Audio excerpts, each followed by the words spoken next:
Salam Media. The time is 16 minutes past 8.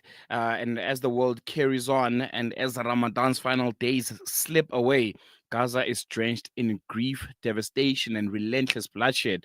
More than 400 Palestinians, men, women, and children, have been killed in the latest wave of Israeli bombardment. Homes have been flattened, families have been erased, and yet the strikes continue. What does a ceasefire mean when the bombs do not stop falling? And was there ever really a ceasefire?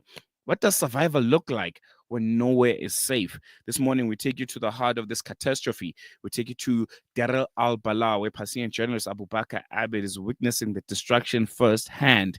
The air is thick with smoke. The cries of the wounded echo through the rubble, and the death toll rises with every passing hour. What is left of Gaza after months of siege, starvation, and war? And ultimately, how does the world respond if it even dares to look? Take a listen. Joining us right now from the heart of this devastation is Abubaker Abed, a Palestinian journalist and commentator, reporting from Deir Al-balah out in Gaza. He's not only covering this genocide, he's actually living through it and is also experiencing the terror firsthand. Abubaker, Jazakallah so much for joining us despite this unimaginable circumstances you and your people are facing. We really appreciate your time, and South Africa really appreciates you for sacrificing your time right now to give us the latest coming out of Gaza. Yeah, thank you. Thank you for having me. I think first and foremost, we can just get into the cracks of the matter, the latest, what's happening on the ground right now. If you can just describe it for us, what are you seeing, what are you hearing, and what is the reality of life in Gaza at this current moment? Yeah, the Israeli drones are still buzzing overhead. There have been multiple airstrikes hitting over the course of the past 10 hours. More than 413 people have been killed. Over 600 have been maimed. Gaza's hospitals are inundated with casualties. And it's a very terrifying situation. The shells haven't stopped across the sea regions, across the border regions, and the firing hasn't even stopped. So it's a very, very horrific situation. I can't really put it into words to describe how it is, because it happened all out of a sudden, and we were terrified and harshly awakened. We are now awoke to, I know, but terror, extreme terror, and we didn't know what would happen next, but we are just shivering with fear, because this is not the thing that we wanted to have. I can't even imagine what you guys are currently going through. But this massacre, this new round of massacre, comes after Israel's complete disregard of the ceasefire. And the question we all asking ourselves was there really ever a real ceasefire, or was it just a pause before Israel's next round of destruction? I think there was no ceasefire in place, because there have been killings. Over 150 people have been killed during the ceasefire. Now Israel has killed over double this number in just 10 hours. And I don't know what I can tell you, but there has been no ceasefire for 16 days. There has been a blockade where nothing has been allowed to enter Gaza. The medical supplies were not allowed. We're not allowed by Israel. It was not allowed by Israel. Nothing has been allowed to enter by Israel. And this has indeed limited access to reliable water, to food. The food insecurity is very high, in very, very high levels. And we don't know what we can tell. We can tell you, because everybody is terrified. Everyone is absolutely horrified by the ongoing situation. And we hope that things will change. What is your personal situation right now? I mean, you're not just a journalist, you're also a Palestinian living through this. How has this war affected you, your family, and those that are around you?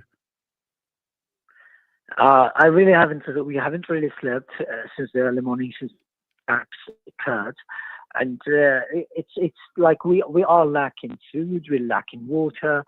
There is no single drop of potable water to the entire population. There has been massive bombardment. There has been lots of panic here, and people don't know how to cope. We have no means for them. We have no means to cope. and it's a very, very hard situation to handle for my family, for me. My two sisters are still, one of my sisters is still in northern Gaza. We don't know how to reach her. She cannot really come to us, so we're quite separated even. And we don't know how to gather again, but it's a terrible, terrible situation. And all of this is, happening during the month of Ramadan. I've been following you on Twitter, and I've been reading your tweets. Just, for our listeners, if you can just break it down in a summary, how this special auspicious month of Ramadan is turning out to be a really, really difficult one for the people of Gaza.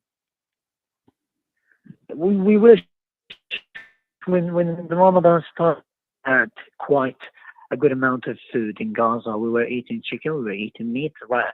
But one day after the start of Ramadan, Israel has blocked two crossings, and then we didn't have any food. We wish that this Ramadan would have lots of help, lots of beauty for the population, but unfortunately it didn't go that way. Now we are living through the war. We wish that this Ramadan would be free of genocide, but it was laden now.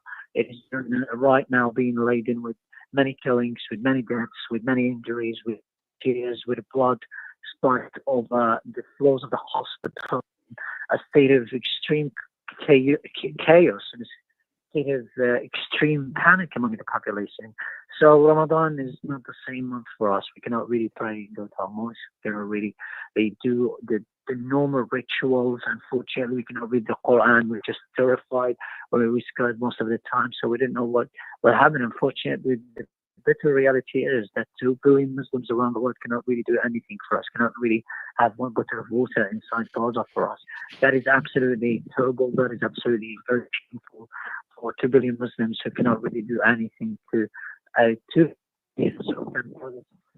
in Gaza, who are now being starved, being killed, mass killed, and being carpet bombed. So it's a very dire situation, and we feel very sorry. I would feel very heartbroken and very let down that the entire Muslim community has let us down. Mm, mm, mm, mm. I think, while I'm busy following you on Twitter just to get the latest, because, news sources are not that reliable, and, you get all kinds of mixed messages, and it's people like you that are keeping us on the loop on what's currently happening. One tweet that really stood out for me, that you posted around 4 hours ago, says, hospitals in Gaza are devoid of blood units, basic medical needs, and medical staffers. All that takes a very heavy toll on people and amount to more death. And if you can just describe that for us, is the health ministry, hospitals, also, in distress right now? Are they not able to deal with the number of people that are coming in that are injured, and ultimately it leads to more and more people losing their lives? Again, I don't know what to say. Again, it's a huge loss of human life. It's a huge loss of everything. It's destruction, carnage, unfathomable. People taking their loved ones to the hospitals, losing their loved ones, wailing over the bodies of their loved ones. They're weeping over them. They're weeping over their children. Entire families have been wiped out. There are no specific I can tell you to describe such a horrid situation, but yeah, everyone is afraid. Everyone hopes that the ceasefire will be reinstated,